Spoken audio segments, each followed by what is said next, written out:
তাকে এই আসামি মিম ফোন থেকে তাকে ফোন দেয় এবং আসতে বলে, তারা মৌজ মাস্তি করবে ইত্যাদি কথাবার্তা বলে, তুমি আসো। একটা পর্যায়ে তার ট্রাপে পড়ে সে গাড়ি নিয়ে ওখানে উপস্থিত হয়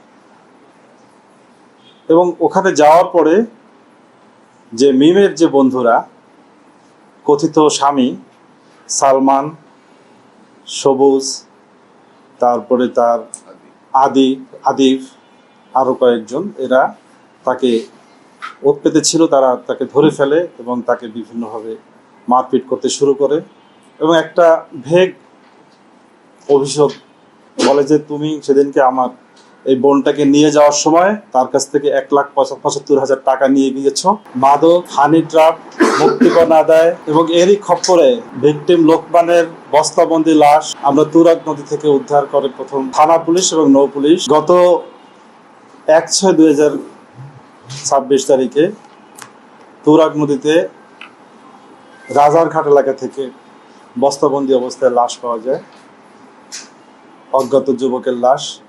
আমরা তাৎক্ষণিকভাবে পিবিআর শ্যাডো ইনভেস্টিগেশন যে টিম, ছায়া তদন্ত টিম, সেটা দ্রুত ব্যবস্থা নেয়। ঘটনাস্থলে গিয়ে আমরা ফিঙ্গারপ্রিন্টের মাধ্যমে প্রথম ভিকটিমের পরিচয় শনাক্ত করতে সক্ষম হই।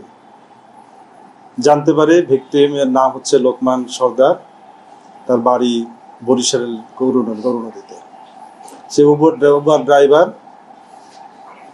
আমরা তাৎক্ষণিকভাবে গুরুত্ব বিবেচনা করে, এটাকে জনগুরুত্ব বিবেচনা করে বিষয়টাকে খুবই সিরিয়াসলি নেই এবং ছায়া তদন্ত খুবই গুরুত্বের সাথে করা শুরু করি এবং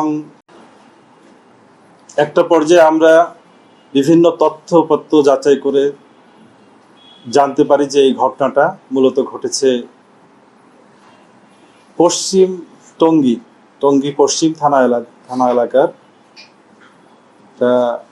মাজার বস্তি নামে একটা জায়গা আছে, মাজার বস্তি পাখির বাজার এলাকায়, এবং কক্সবাজারে অভিযান পরিচালনা করি। আমরা কক্সবাজারের কলাতলি থেকে আসামি আদিবকে গ্রেপ্তার করি এবং সালমান এবং মিম নামে দুজন আসামিকে আমরা খিলক্ষেত এলাকা থেকে অ্যারেস্ট করি এবং পাখির বাজার এলাকা টঙ্গী পশ্চিম থানা এলাকায়, ওখান থেকে আমরা সবুজ নামে এক আসামিকে গ্রেপ্তার করি। তাদের দেওয়া তথ্যপত্র জেনে আমরা বুঝতে পারি যে এই ঘটনার পিছনে রয়েছে ভয়ঙ্কর হানি ট্রাপ, মাদক ব্যবসা, মাদক সেবন এবং ছিনতাই, মুক্তিপণ আদায় ও ছিনতাইয়ের ঘটনা এবং সর্বোপরি হত্যার ঘটনা।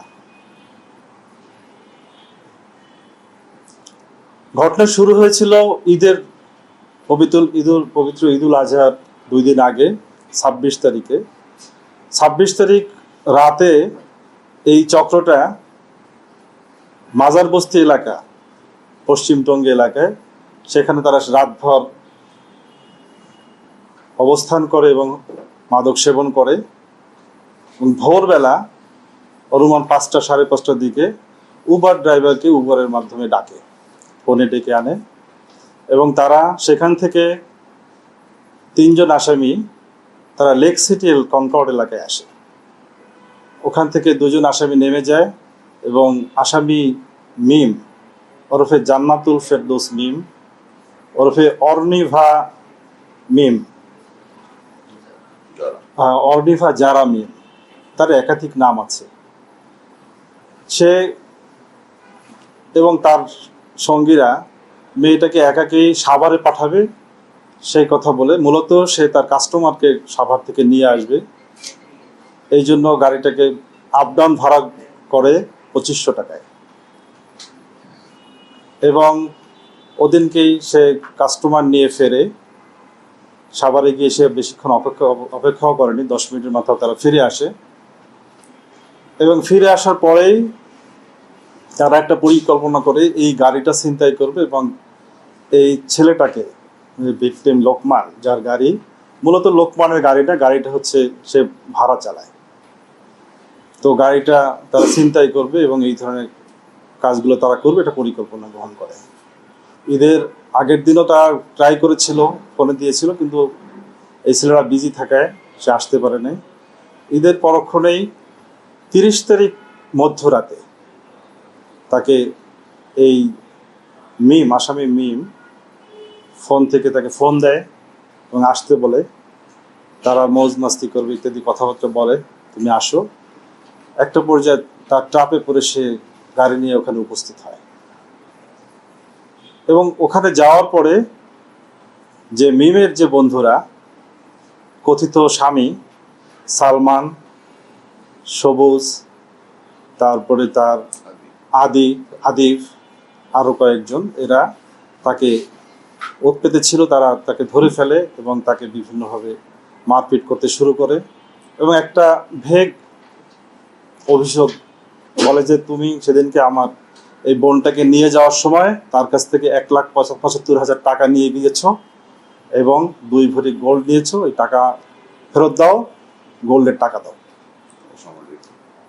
টাকা আনাও। তো একটা পর্যায়ে প্রেশার ক্রিয়েট করে বিভিন্নভাবে।